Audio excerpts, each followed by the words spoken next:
Welcome, friends, to our magical 30-day challenge. We are bringing you a new story every single day. This is day 2. Like and subscribe to help us reach our 100,000 subscriber goal together. Once upon a time, in the harmonious kingdom of Chime, where crystal bells rang softly in the breeze, lived 2 royal sisters. They lived in a magnificent castle with tall spires that touched the clouds. But the 2 sisters were as different as day and night. And then the dragon flew right over the village. Honestly, Alara, it was huge. The elder sister was named Princess Serafina, but the people of the land affectionately called her the Talkative Princess. Her voice was never still, for she felt that every silence was an empty space that needed to be filled with joy and words. Serafina filled the castle halls with her endless chatter, greeting every statue, servant, and stray cat she passed. She would ask 100 questions a minute, her words swirling around her head like a flock of dizzy, colorful butterflies. Oh, hello, Sir Reginald. Isn't the sky marvelously blue today? I do hope the tarts are strawberry. They are my absolute favorite. The younger sister was Princess Ilara, known as the Silent Princess, for she had not spoken a single word since birth. Ilara communicated through graceful hand gestures, expressive eyes, and a warm smile that could light up a room without a sound. She always carried a silver notebook where she sketched beautiful drawings to show people exactly what she was thinking. While her sister chattered, Ilara observed the world with a quiet intensity, noticing the small magic that others missed. Their father, King Theodore, loved both his daughters dearly, though Serafina's constant noise often gave him a slight headache. One morning in the royal gardens, Serafina was busy recounting a strange dream to a very patient rosebush. And then the dragon turned into a giant teapot. A teapot! And it poured purple juice. Nearby, Ilara sat silently on a stone bench, watching a spider weave a delicate web between 2 flowers. She sketched the pattern of the web in her book, completely lost in the peaceful beauty of the quiet garden. Serafina bounced over to her sister, eager to share her thoughts, breaking Ilara's concentration with a splash of noise. Alara, why are you so quiet? You'll never make friends with the garden gnomes if you don't say hello.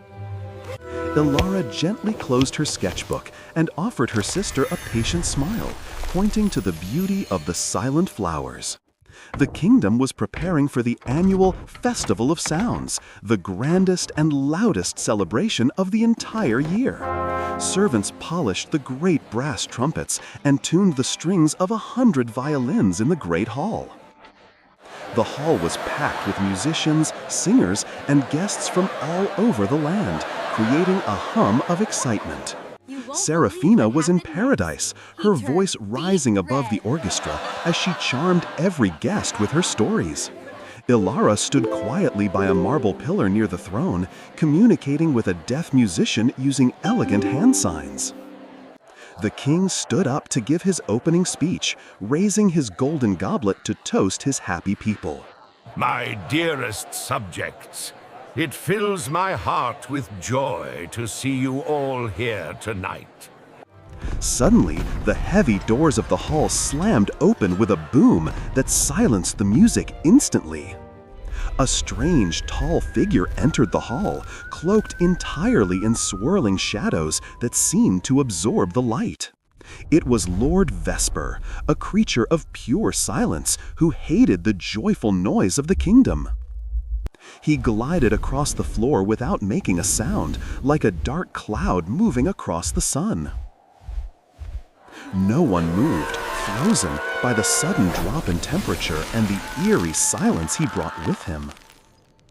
Only Ilara tracked his movements, her sharp eyes watching his shadow hand reach toward the king. Lord Vesper unleashed a wave of dark purple magic that struck the king right in the throat. The king opened his mouth to scream, but no sound came out. His voice had been stolen instantly. Vesper caught the voice, which looked like a glowing golden ball of light, and trapped it in a glass jar. Panic erupted in the Great Hall as guests gasped in horror at their silent, terrified king. Father! What's wrong? Why aren't you speaking? Did you forget your speech? Oh dear, someone fetch water! Seraphina filled the frightened silence with a frantic torrent of nervous words, trying to fix the problem with noise. Lord Vesper laughed, a chilling, soundless laugh that echoed only in their minds and vanished in a puff of smoke.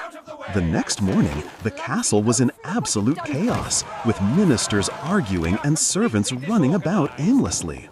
The poor king sat on his throne, looking miserable and mute, unable to give any commands to his people. Seraphina paced the throne room floor, talking non-stop to her advisors, offering 100 silly solutions. We must organize a search party. No, a choir.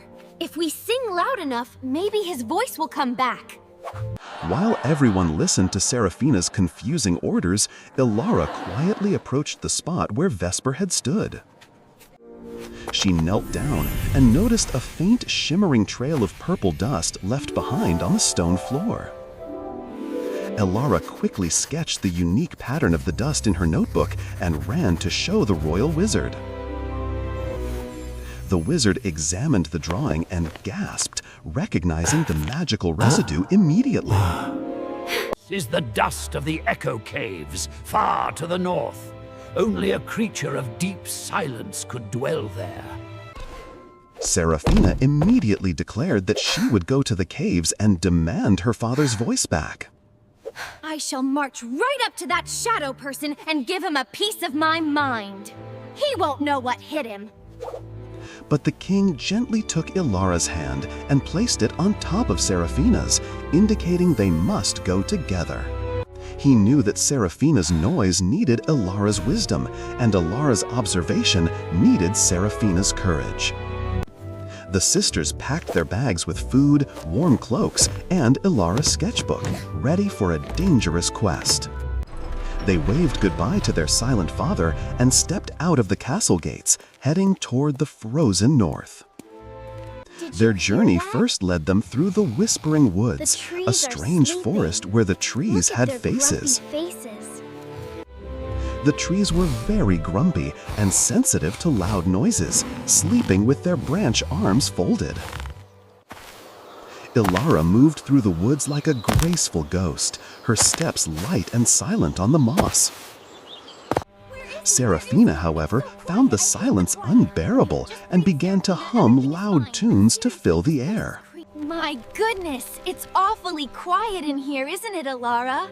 A little tune wouldn't hurt. La la la! Her singing caused the trees to wake up angrily, snapping their branches and shaking their leaves. Magical squirrels threw acorns at Seraphina's head, trying to make her stop the noise. Ilara quickly pulled her sister behind a large rock, putting a finger to her lips in a desperate shush gesture. Seraphina looked at her sister's serious face and realized her noise was putting them in danger. She zipped her lips shut with her fingers and nodded, promising to be as quiet as a mouse. They continued walking and soon came to a fork in the path where two identical trails diverged. Seraphina forgot her promise and immediately started debating which way was better out loud. Well, the left path looks sunnier, but the right path has prettier flowers. What do you think? Left? Right? Ilara ignored the chatter and knelt down, intently studying the faint tracks of animals on the left path. She saw that the rabbits and deer all chose the left path, which meant it was the safe one. She stood up and confidently pointed left, showing Seraphina the animal tracks in the dirt. Seraphina was impressed by her sister's observation and decided to follow her lead without arguing. As night fell, they set up camp under the stars, warming their hands by a small fire. For the first time, Serafina sat quietly, enjoying the peaceful silence with her sister. The next day, they reached a deep ravine crossed by a bridge made entirely of transparent ice. A massive ice troll blocked their path, holding a giant club made of a frozen tree trunk. None shall pass unless you answer my riddle. But you must answer without speaking a word. Serafina panicked, covering her mouth with her hands, for she didn't know how to explain things without talking. Ilara stepped forward calmly, looking the troll in the eye, ready to accept the challenge. I have cities but no houses. I have mountains but no trees. I have water but no fish. What am I? Serafina looked confused, her mind racing with words, but Ilara knew the answer instantly. Ilara opened her sketchbook and quickly drew a detailed map of the world on a fresh page. She showed the drawing to the troll, pointing to the mountains and the oceans on the paper map. The troll scratched his chin, looked at the drawing, and then broke into a wide, toothy grin. A map!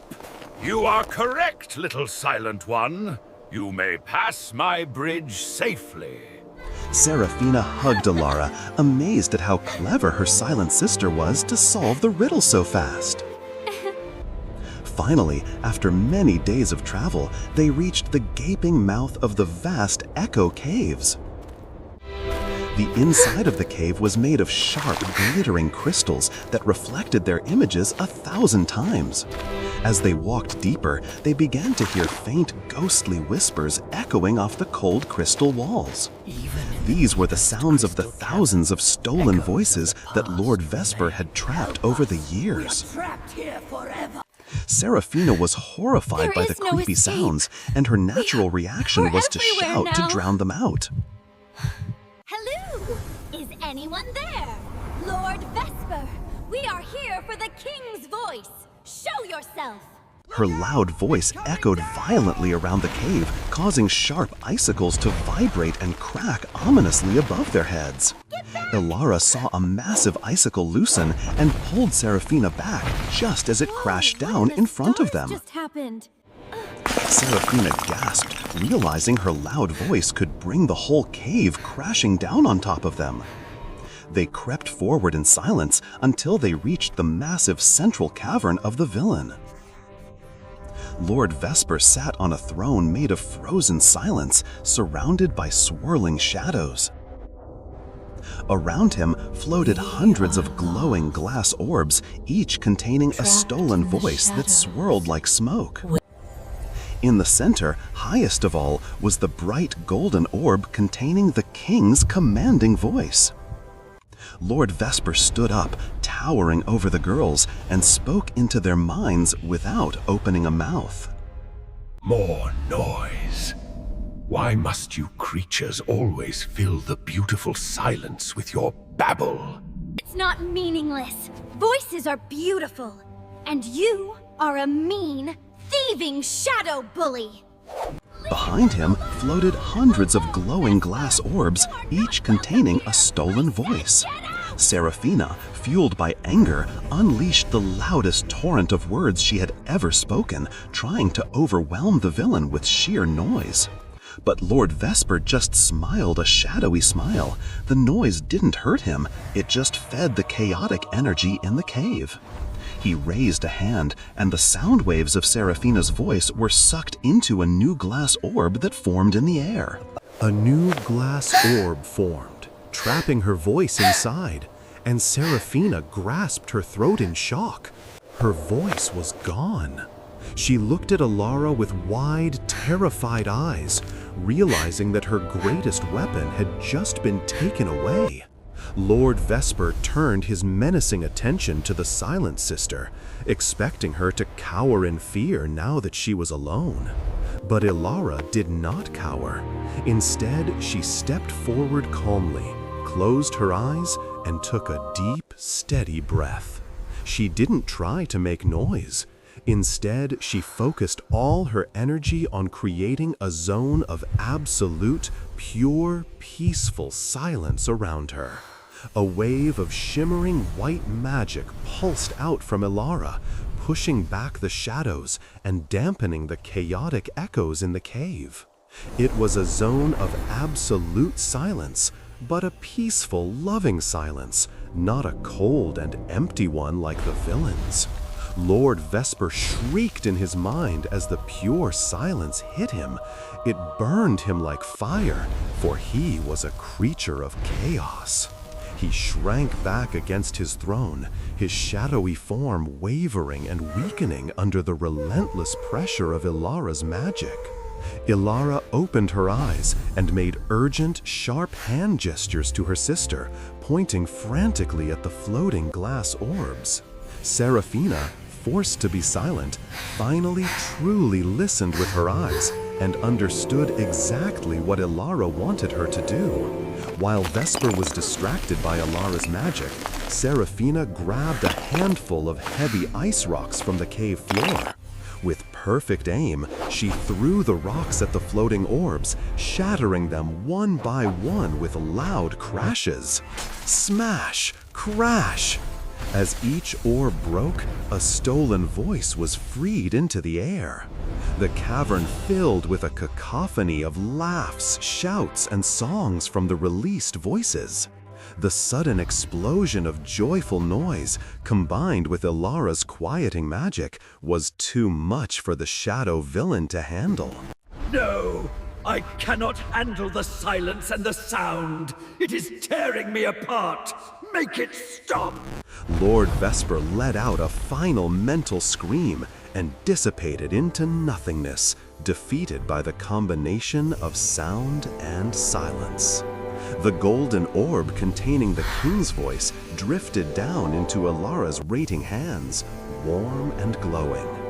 The orb containing Serafina's voice also broke, and she immediately let out a loud cheer of victory. We did it! Ilara, you were amazing! That silence thing was brilliant, and then I threw the rocks. Did you see me throw the rocks? Ilara smiled a huge, genuine smile and hugged her noisy sister tightly, proud of what they had accomplished together.